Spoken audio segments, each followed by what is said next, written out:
Gabriel, muchas gracias por venir. Un gusto, un gusto. Bienvenido. Un placer. Bienvenido. Mañana es tu clase, tu conferencia, ¿verdad? Sí, la mayor. La mayor, claro, pues Sí. estuviste, desde que llegaste, estuviste en contacto con mucha gente. ¿Y mañana es dónde? Uy, ¿no sabes? ¿Dónde es mañana, Caro? Salón Atleta del World Trade Center. Ahí está. Aletea. Perdón. Aletea del World Trade Center. Sí. ¿A qué hora? A las 5:30. Ahí está el flyer. Ahí está el flyer en Yandutí, en todas nuestras plataformas, ¿verdad? Hay un origen, uno puede decir, Gabriel, esto sí, efectivamente, esta es la chispa que genera todo lo que ojalá la gente diría, no entiendo. Lastimosamente la gente automáticamente asume una postura, en algunos casos, o porque leyó un poquito y sintió una cierta empatía, o por alguna razón también quizá familiar y de religiones, ¿verdad? Pero, ¿cuál es el origen de todo este conflicto, Gabriel? Mira, para una persona que no vive en el Medio Oriente, nos educan de alguna manera que los conflictos son por cosas materiales, por tierra, por agua, por petróleo, por gas. Se llama el materialismo histórico. En el Medio Oriente lo más importante son los clanes y la religión. Este conflicto es un conflicto netamente religioso, en donde parte del Islam, que es la minoría del Islam, considera que judíos y cristianos no tienen derechos nacionales, porque no son un pueblo, son religiones y son religiones anuladas con la llegada del Islam. Así piensa Hamas, Hezbollah, Al-Qaeda, ISIS. En otras palabras, se trata de un conflicto religioso. Lo que pasa es que la audiencia que nos está viendo ahora debe pensar, pero yo soy laico, yo no creo que los conflictos sean religiosos. Está muy bien que tú seas laico, pero en el Medio Oriente la gente no es laica, entonces hay que saber religión. Bueno, ahí ya comienza un punto muy importante, Juan y audiencia, porque uno, cuando se ciñe exclusivamente a muchos medios de comunicación latinos y en el mundo en general, cree que esta es una lucha entre judíos y musulmanes. Sin embargo, vos estás diciendo que directamente para este grupo minoritario, digamos, todo aquel que no sean ellos, y esto le incluye a los cristianos y a los católicos, no pertenecen a esa zona. Claro, las personas pueden llegar a pensar, creo yo equivocadamente, que los que están en peligro, por ejemplo, son los judíos, pues están en guerra con los musulmanes radicales. La verdad es que los que están más en peligro en el Medio Oriente son los paganos, o sea, los que no creen en un solo Dios. Por ejemplo, los animistas en Darfur, las mujeres hasidíes que no son consideradas monoteístas por el Islam, y los cristianos. Los cristianos son los principales perseguidos en el Medio Oriente. Lo que pasa es que los cristianos no tienen un ejército que los defiende. En cambio, los judíos sí tienen un ejército que los defiende. Esa es la diferencia. Año 1920, 80 millones de cristianos vivían en el Medio Oriente. Hoy viven menos de 10. Dios mío. ¿Dónde se fueron los cristianos? Bueno, se fueron a Brasil, se fueron a Chile, por ejemplo, se fueron a Estados Unidos, a México. Un éxodo de 70 millones de personas. Claro, porque además los cristianos tienen menos hijos, son más cultos, y algunos de ellos fueron, escucha bien esto, 1915, los musulmanes otomanos quieren enrolar a los cristianos al ejército otomano. Y los cristianos dicen, de ninguna manera, nosotros nos tratan como ciudadanos de segunda y nos vamos. Y vinieron acá, por ejemplo, levantaron una fábrica de tela, se llevaban muy bien con los judíos, sí, hasta ahora. Hablan árabe, son árabes cristianos. Entonces, estos árabes cristianos entienden perfectamente que el conflicto no es por X territorio. Juan. Para entender un poco también, Gabriel, la diferencia entre el relato palestino e israelí también en todo lo que concierne al conflicto. El relato palestino esencialmente dice que los judíos le robaron la tierra, que llegaron de algún otro de Europa, y que los europeos compensaron a los judíos por el holocausto a través de otorgarle un estado donde no tenían ningún tipo de derecho sobre él. Y que todo el conflicto de hecho es por ocupación, y que siempre Israel hace uso desproporcionado de la fuerza. Lo que te va a decir Israel es, el pueblo judío tiene 3.850 años de historia, hay trillones de pruebas arqueológicas de la existencia del pueblo judío en la tierra de Israel. Los judíos compraron la tierra en donde fueron a habitar a principios del siglo pasado, y este conflicto no es por tierras. sea, es por religión, como lo decía. Es así, para los judíos el conflicto es por tierras. O sea, los judíos piensan que se puede entregar tierras para que haya un acuerdo de paz. Para el radicalismo islámico y para buena parte del pueblo palestino, este conflicto es religioso. Entonces, si yo tengo contigo un conflicto y tú piensas que el conflicto es porque yo grito demasiado, yo creo que el conflicto es por tus gafas y creo que tus anteojos son míos y te empiezo a golpear, el conflicto pasa a ser por tus gafas, porque yo soy el agresor. O sea que tú puedes pensar que el conflicto es por una cosa y yo por otra. Quien impone la agenda del conflicto es quien agrede, o sea, quien golpea físicamente. En este caso, el radicalismo islámico es quien golpea, lo vimos el 7 de octubre, y ellos piensan que el conflicto es religioso, pero no es nada más contra los judíos. Fíjense, si entendemos la lógica que acabo de explicar ahora, se entiende también por qué, por ejemplo, atacan a cristianos en Europa. ¿Por qué hacen atentados en Europa?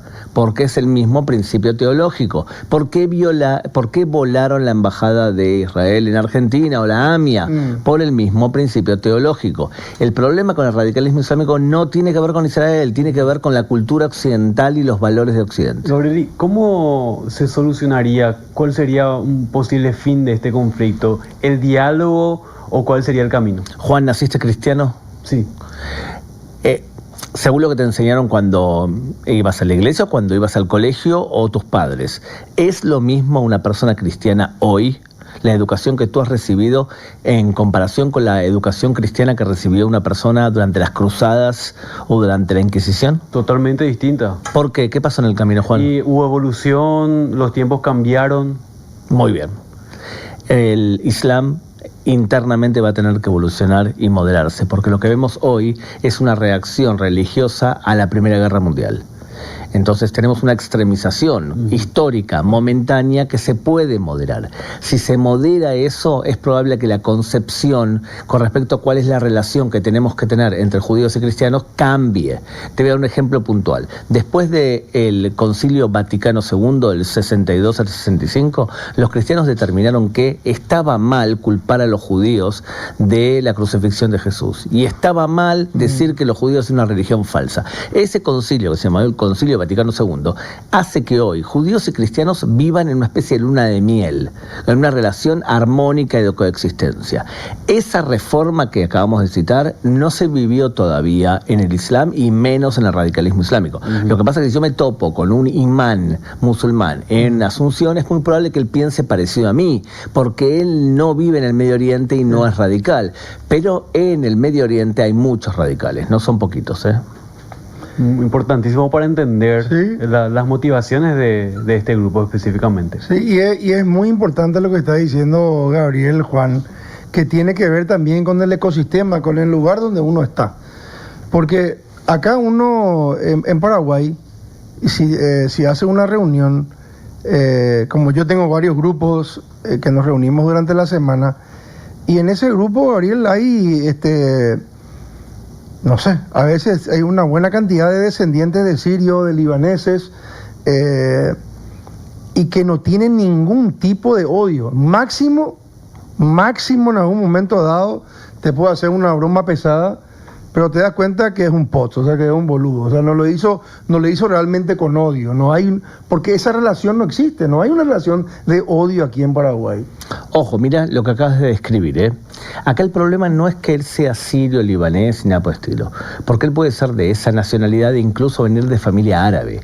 En el Medio Oriente, la identidad más importante del Medio Oriente no es que seas árabe. Árabe es un idioma y mucha gente habla árabe y a veces no todos hablan el mismo árabe. En el Medio Oriente lo más importante es si tú eres musulmán chiita o si eres musulmán sunita. Entonces probablemente tu amigo no sea musulmán, y si es musulmán probablemente sea un musulmán moderado que vive en armonía en Asunción. Ni uno es musulmán. Ok, entonces la pregunta es, veamos las comunidades musulmanas. Ustedes tienen en Paraguay como algunas comunidades musulmanas bastante radicalizadas en Ciudad del Este, ¿verdad? Que algunas de ellas se dedican, por ejemplo, a lavar dinero para Hezbollah, para el grupo radical islámico del sur del Líbano. O sea que sí tienen ese fenómeno. Evidentemente no acá y no con tus amigos. Pero si te topas con una persona que tú sospechas que es radical islámico, le puedes preguntar, yo para ti soy dhimmi, ¿Soy un ciudadano de segunda que solamente puede vivir sometido al Islam, pagando un impuesto por cabeza que se llama jizya? Si tu respuesta es sí, entonces si soy un dhimmi no tengo derechos nacionales, no puedo ser un Estado independiente, ya sea cristiano, judío o cualquier otra religión monoteísta. Sí, bueno, de hecho tuve un caso, Gabriel y Juan, que se casó una de mis hijas. Yo le invito a un amigo, él es católico, ¿verdad? Pero es de familia de ascendencia libanesa, pero en segunda nupcia se casa con una libanesa musulmana. Y él me contó, porque somos tan amigos, que se fue a comprar el regalo y todo para mi hija, pero cuando le contó, le dijo, es tal Rubín, le dice, pero le dice, ¿es judía? Y no sé, le dijo, pero su papá sí. Y tiró ella el regalo y dijo, yo no me voy. Entonces, bueno, después, igual te voy a decir una cosa, después terminó de otra forma, ¿verdad? Es un pequeño detalle, porque sabes que la religión musulmana, ¿quién pasa la religión de padre a hijo? El padre. Ah, mira. En cambio, en el judaísmo, por madre. Así es. Entonces, la pregunta es si la madre es judía o padre judío. Así es. Pero volviendo, digamos, a este conflicto hoy, que se cobró muchas vidas y que realmente empieza con un ataque, creo yo, decime Gabriel, nunca visto en la historia de este conflicto. Claro, lo que vimos en el ataque del 7 de octubre, ustedes vieron las imágenes que vieron ustedes parcialmente las imágenes, porque nosotros los periodistas hemos visto imágenes de gente degollada, y también hay testimonios de, por ejemplo, mujeres violadas que le cortaban el seno para jugar al fútbol con el pecho de una mujer, o bebés metidos en hornos. O sea, lo que vimos es la maldad en su máxima expresión. ¿Es la primera vez en la historia que pasa algo así? No, los nazis actuaban muy parecido. Lo que pasa es que los nazis tenían una capacidad bélica que podían hacer daño por más tiempo. Por suerte, Hamás, cuando hizo el ataque el 7 de octubre, contó con 12 horas para asesinar gente. Y después, más o menos, el ejército tomó control. Imagínate lo que hubiese pasado si hubiesen tenido un mes para hacer lo que hicieron en un día. Es probablemente que hubiesen asesinado muchísima más gente. Lo que pasa es que también, volviendo al tema puntual, fíjate que lo que hicieron el 7 de octubre es copiar la conducta de los soldados de Mahoma en el siglo VII. ¿Por qué se violó a mujeres? Porque los soldados en el pasado, en el siglo VII, utilizaban a las mujeres como propiedad tras conquistar un pueblo. ¿Por qué degollaron a gente? Porque los soldados de Mahoma en el año 629 degollaron a 1000 judíos en el oasis de Heibar. La conducta de los radicales islámicos es imitar al pie de la letra la conducta de aquel que consideran perfecto. Gabriel, va a asumir un nuevo gobierno en Estados Unidos. ¿Puede influir un poco esto en el conflicto de manera positiva en el sentido de que pueda existir un acuerdo de paz? Te hago una pregunta, Juan. ¿Quién te parece más creíble como sheriff? ¿Joe Biden o Donald Trump? Por la incidencia internacional, Donald Trump. ¿Por qué te parece más creíble? Porque tiene una postura mucho más radical. Si tú fueses un terrorista islámico, por ejemplo, fueses el gobierno de Irán, ¿a quién le crees más que si te pasas de listillo te va a pegar un golpe con un mazazo en la cabeza? ¿Trump o Biden? Y más allá de lo que pueda creer, es lo que pueda hacer también. O sea, cómo puede influir. Una cosa es también actuar de manera activa con soldados. Juan, no huyas. ¿A quién le crees más si fueses ayatollah? ¿A Donald Trump que te da un mazazo a la cabeza o a Joe Biden? Me pasa muy difícil ponerse en el lugar del ayatollah. Realmente, no tengo una perspectiva de cómo podrían actuar. Mira, los demócratas tenían una perspectiva con respecto a Irán, que es el gran promotor del radicalismo islámico también en América Latina. Los demócratas pensaban que era bueno arropar a Irán, sacarle las sanciones y meterlo en la comunidad internacional, así se modera. Donald Trump no le cree a los iraníes, no le cree a los ayatolás y piensa que si se pasan de listos les va a dar un mazazo a la cabeza. Esa postura es felicitada y aplaudida no solamente por Israel, por Arabia Saudita, Emiratos Árabes, Egipto, Jordania, un montón de países que están felices que el sheriff volvió al Medio Oriente. Entonces, en ese sentido, fíjate que la cadencia anterior de Donald Trump, ¿qué consiguió? Consiguió acuerdos de paz, los acuerdos de Abraham, entre Israel, Emiratos Árabes, Bahrein. No son acuerdos menores, son acuerdos muy importantes. Yo creo que esta cadencia Donald Trump va a conseguir un acuerdo de paz entre Israel y Arabia Saudita, que es el principal país sunita. Creo que Donald Trump, por el perfil psicológico de él, es más creíble y por lo tanto es probable que elimine las guerras. En el camino probablemente también se debilite mucho al eje chiita. Irán, Hezbollah, Hamas, los hutíes, y eso, a pesar del dolor del atentado del 7 de octubre, creo que vamos hacia un Medio Oriente mejor, sin tanta fuerza chiita. La audiencia está escribiendo algo sobre eso, ¿no, Juan? Mientras vos buscas, le quiero preguntar a Ariel lo siguiente. ¿Qué falta para que termine esta hoy, digamos, escalada? Realmente se tiene que recuperar primero a todos los que están todavía cautivos, ¿y qué más? Bueno, en la Franja de Gaza hay dos cosas fundamentales. Una, recuperar a los 100 rehenes, eran 101. Ayer Hamas anunció que había muerto una rehén más. Entonces, recuperar a los que están vivos o a buena parte de ellos, y segundo, asegurar que Hamas no gobierne más la Franja de Gaza. Estamos en proceso de eso. Eso por un lado. En el Líbano, ayer Hezbollah disparó 150 cohetes, significa que tiene capacidad misilística todavía. Entonces hay que evitar que siga disparando. Pero todo depende si se produce algo que estamos esperando, y es que Israel y Estados Unidos ataquen físicamente a Irán. Si es que atacan a Irán y lo debilitan, puede ser que todo este eje, que es un gran pulpo, también caiga. O sea que si golpeas a Irán y lo debilitas, es probable que todo lo demás caiga solo. Uno, si se va, no sé, hasta quizá un año antes o 2 años antes, pensar en la posibilidad de que Israel o Estados Unidos le peguen a Irán, para mí era imposible. Es verdad, pero ahora es más posible porque, entre otras cosas, lo que ocurrió hace un mes fue que Israel atacó y le quitó a Irán las baterías defensivas que tenía. Baterías rusas S-300. Lo que hizo Israel antes de las elecciones, ¿se acuerdan del disparo de 181 misiles balísticos? Sí. Que fueron derribados en el aire?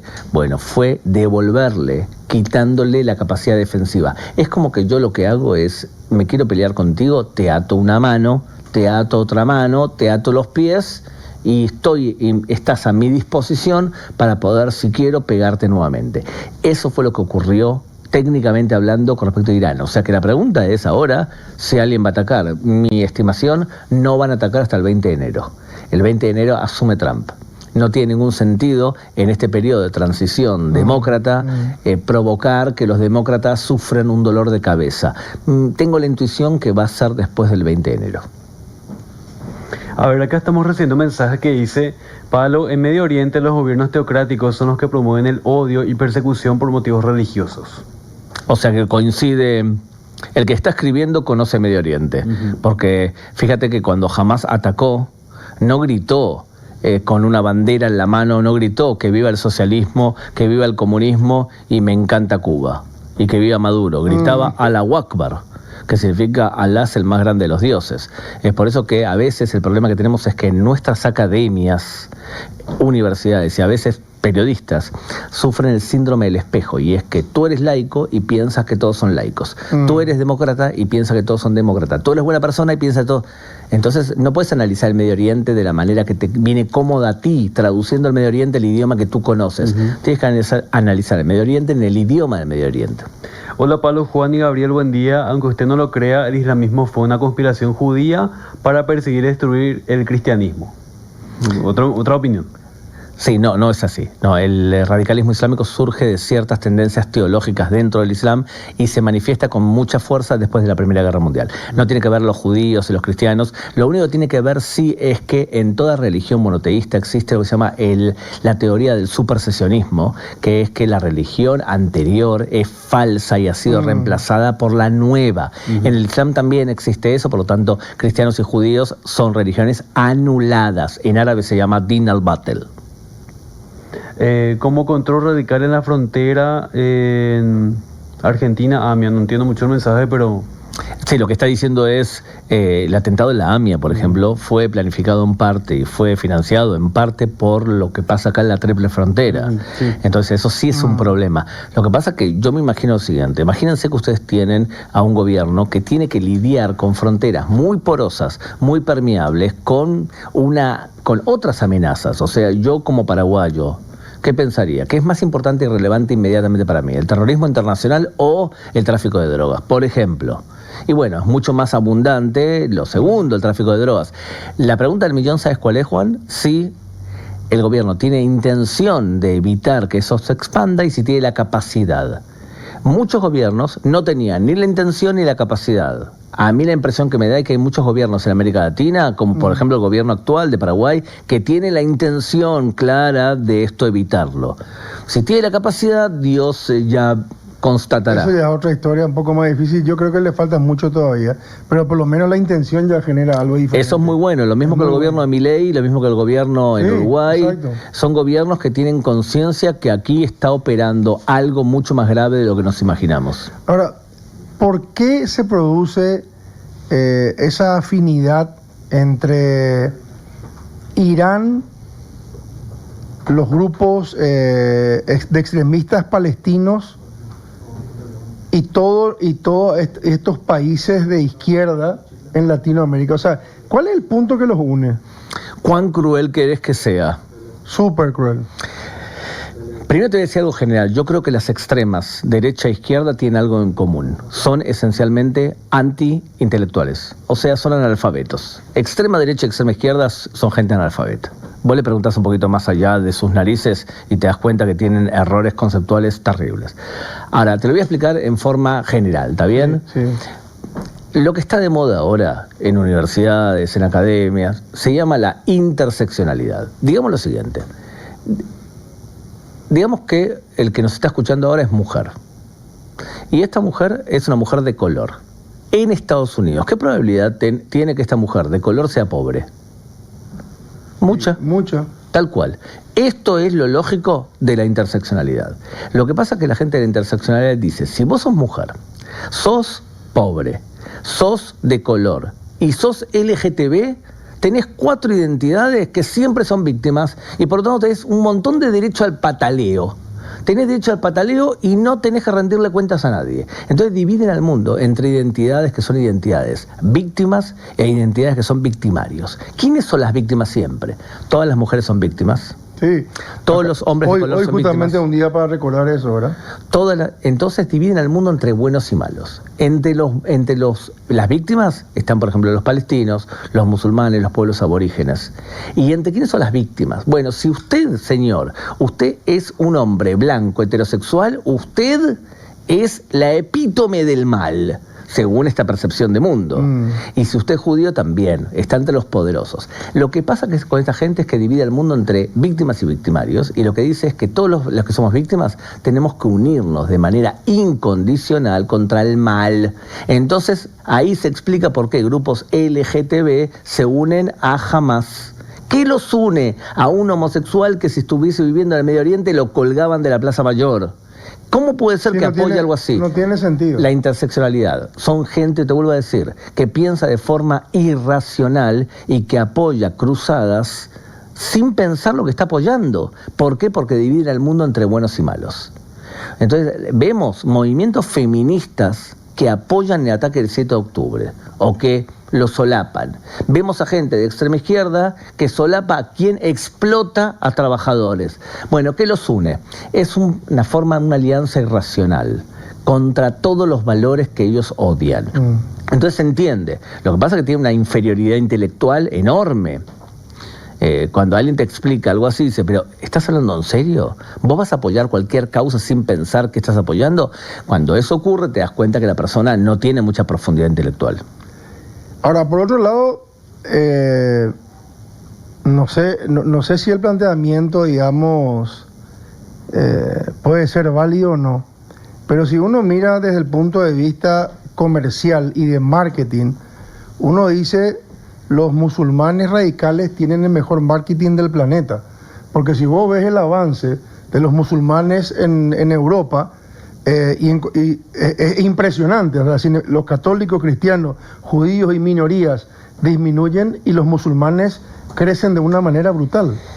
Sí, yo no estoy seguro que tienen buen marketing. Yo creo que hay mucha gente que se da cuenta de este problema. Te das cuenta en Europa, por ejemplo, ¿vale? En donde van surgiendo partidos de extrema derecha que no están en contra del judío, están en contra de la inmigración musulmana radical. Lo que pasa es que tienen muchos más hijos.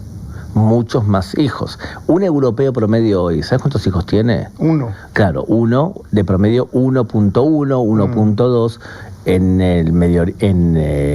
Inmigrantes musulmanes en Europa tienen de promedio alrededor de 5 hijos. Entonces hay países donde hay una enorme inmigración y además hay mucha radicalidad. Europa es un gran problema en este tema. Sudamérica es menos problema en este tema. De todas formas, yo estoy seguro que si le preguntas a alguien en Europa que te sea sincero, te va a decir, bueno, el problema que tiene Israel es el mismo que tenemos nosotros aquí. Los mismos agresores, la misma ideología, y lo que pasa que a veces hay grupos específicos que este problema no entienden. Por ejemplo, ciertos medios de comunicación. Si tú ves, por ejemplo, la agenda comunicativa de la televisión española, de la BBC de Londres, de France 24, bueno, es una agenda comunicativa parecida a la interseccionalidad que te dije antes. Sí. Gente de extrema izquierda que se alía de forma sistemática con el radicalismo islámico. Pero eso ahí otra vez, ¿sí es un estudio de mercado o es un capital musulmán metido en estos medios? Porque te digo, o sea, si vos como medio estudias qué es lo que la gente quiere escuchar, probablemente va a llegar a la conclusión que vos estás diciendo. Entonces ahí en el grupo editorial, señores, hagamos esto que quiere escuchar la gente. Puede ser. Por ejemplo, el diario El País, creo que 4% del capital es de Qatar, un país radical islámico. ¿Está bien? Entonces puede ser que la línea editorial del diario El País, uno de los diarios que era más prestigioso en el pasado, ahora se ha transformado en un pasquín de izquierda. En un pasquín que lo que informa es cómo servir al gobierno actual. Entonces, eso puede ser una parte. Pero a veces, sí, lo que tú dices es quién nació primero, el huevo o la gallina. O sea, ¿adapto mi mensaje a un público que quiere recibirlo? No. Yo creo que en el caso específico de los medios que te dije, se trata de una agenda específicamente de extrema izquierda. Haciendo en este tiempo así rápido un resumen para ir agradeciendo tu visita, Gabriel, ¿se puede decir entonces que juntando la pregunta de Juan, con la llegada de Donald Trump a Estados Unidos, ¿se puede pensar en un inicio del fin de este conflicto? Yo creo que sí. Es muy probable que se aceleren ciertos procesos, que Donald Trump completamente diga, yo apoyo a mis aliados, apoyo a Emiratos Árabes, apoyo a Arabia Saudita, apoyo también a Israel, le voy a dar arsenal bélico para que completen la tarea. Quiero que la completen rápido en la medida de lo posible y puede ser que veamos un aceleramiento del fin del conflicto. Hay posibilidad de que eso ocurra, ¿eh? Que así sea. Yo tengo más confianza con un gobierno de Donald Trump que con Joe Biden o con Kamala Harris a la hora de terminar con eso. Pero para poder terminar hay que asumir ciertas cosas. Hay ciertas guerras, queridos amigos, que debemos lidiar. Yo sé que todas las guerras son malas por naturaleza, pero hay ciertas guerras que hay que hacer, porque cuando entran a tu casa, violan a tus mujeres, secuestran a tus hijos y degollan a los bebés, hay que, lamentablemente, levantar un arma y poner un poco de orden. Es lo que está pasando en el Medio Oriente ahora, no solamente con respecto a los judíos. ¿Podemos poner el flyer para así despedir a Gabriel mañana? Juan, si me ayudas, ahí está. Sí, señor. Mitos y realidades sobre el conflicto árabe-israelí, martes 26 de noviembre, 5:30 de la tarde en el World Trade Center. Conferencia del periodista Gabriel Beinstadt. Bueno, y agradeciendo, Gabriel, tu presencia acá a Zona Franca, Ñandutí. También decir que las personas que quieran comprender más a profundidad, si no llegan a esta conferencia, está tu libro. Una técnica buenísima. Respondí a 300 preguntas en 300 palabras. Tú como periodista profesional, Juancito también. Si no sabes explicar algo en X cantidad de palabras, dedícate a otra cosa. Yo respondí 300 preguntas en 300 palabras exactas. Si las cuentas, no son 299, son 301. Entonces, este libro que también fue publicado acá en Paraguay por la comunidad judía, que está a disposición de... es un libro que se publicó ya 24.000 copias o 23.000 copias, o sea, ese parece un libro serio. Y hay otro libro que es sobre antisemitismo de la misma estructura, y ahora estoy haciendo dos nuevos, uno sobre radicalismo islámico y otro sobre Medio Oriente. Una especie de manual ideal para leer mientras que estás tomando un café o en otras circunstancias menos felices. Impresionante, Juan, ¿verdad? Sí. Gabriel, gracias por estar con nosotros en Tajal, es un honor para mí.